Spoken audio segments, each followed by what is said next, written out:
સ્થાનિક સ્વરાજની ચૂંટણી સમયે સુરતમાં હવાલા કૌભાંડે સૌનું ધ્યાન ખેંચ્યું, જેમાં દિલ્હીથી સુરત ફંડિંગ માટે 8 થી 10 જણાની સિન્ડિકેટ સક્રિય હોવાની વાત સામે આવી। આમ આદમી પાર્ટીના નેતા પર ખૂબ જ ગંભીર આક્ષેપ લાગ્યા। આ મુદ્દે હજુ તપાસ ચાલી જ રહી છે, ત્યાં જ ગોધરા છે તેની રાજનીતિમાં એક મોટો વિવાદ ઊભો થયો છે। ગોધરા નગરપાલિકાના વોર્ડ નંબર 11માંથી આમ આદમી પાર્ટીના ઉમેદવાર અજય વસ્તાણીને લઈને ગંભીર આરોપ છે તે સામે આવ્યા છે।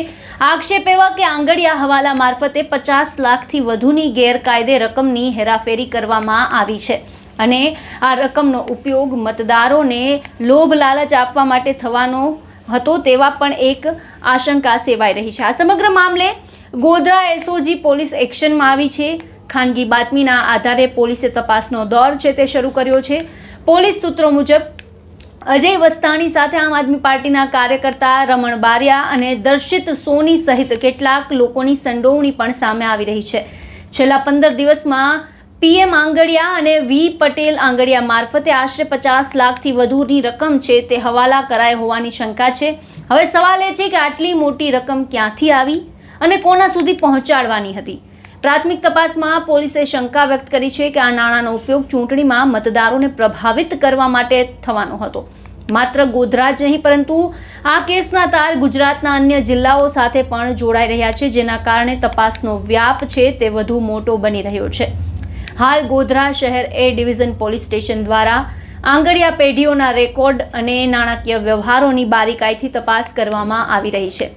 બીજી તરફ આ તમામ આક્ષેપોને આમ આદમી પાર્ટીના ઉમેદવાર અજય વસ્તાણીએ નકારી કાઢ્યા છે। તેમનો દાવો છે કે આરોપો સંપૂર્ણ પાયા વિહોણા છે અને રાજકીય દ્વેષના ભાગરૂપે તેમની છબી ખરડવા માટે લગાવાયા છે। જોકે આ સમગ્ર મુદ્દાને લઈને પોલીસનું શું કહેવું છે તે સાંભળો। પંચમહાલ વિભાગના ડીઆઈજીપી શ્રી વિધિ ચૌધરી સાહેબ અને એસપી શ્રી ડોક્ટર હરેશભાઈ દુધાત સાહેબની સૂચનાથી એસઓજી અને એલસીબીના અધિકારી અને માણસો આગામી સ્થાનિક સ્વરાજ્ય સંસ્થાની 2026ની ચૂંટણી સંદર્ભે શાંતિપૂર્ણ ચૂંટણી પ્રક્રિયા પૂરી થાય તે માટે ગતિશીલ હતા।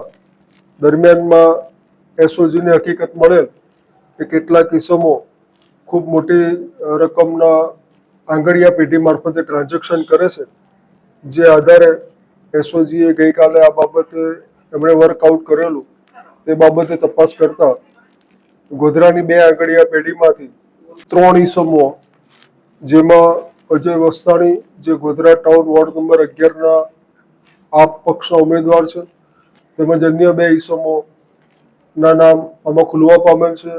અંદાજે હાલમાં 50 લાખ રૂપિયા સુધીની લેતી દેતી કરેલ હોવાની હકીકત મળેલ છે। આ બાબતે ખરેખર રકમ ક્યાંથી આવેલ અને કોને આપેલ અને કયા હેતુથી આપેલ એ બાબતની આગળની તપાસ કાર્યવાહી ચાલુ છે અને આ બાબતે અગાઉ આગળ તપાસમાં જે ખુલશે એ આપને જાણ કરવામાં આવશે। પંચમહાલ એસપી હરેશ દુધાતની આગેવાનીમાં કામ કરતી ટીમ દ્વારા આ સમગ્ર મામલે તપાસ હાથ ધરાઈ છે। ત્યારે હાલ સૌથી મોટો સવાલ એ છે કે શું આ આરોપોમાં કંઈ સત્ય છે કે પછી આ માત્ર રાજકીય રમત છે। ચૂંટણી પહેલા જ આ મુદ્દો ગરમાતા ગોધરાની રાજનીતિમાં ભારે ચકચાર મચી ગઈ છે અને હવે સૌની નજર પોલીસની તપાસ પર છે, કારણ કે આ તપાસ જ નક્કી કરશે કે આક્ષેપ પાછળનું સત્ય શું છે। આ સમગ્ર મુદ્દાને લઈને આપના શું વિચાર છે, આપનું શું કહેવું છે, આપના મંતવ્ય અમને કમેન્ટ બોક્સમાં જણાવો અને અમારી ચેનલને લાઇક, શેર અને સબસ્ક્રાઇબ કરવાનું ભૂલશો નહીં।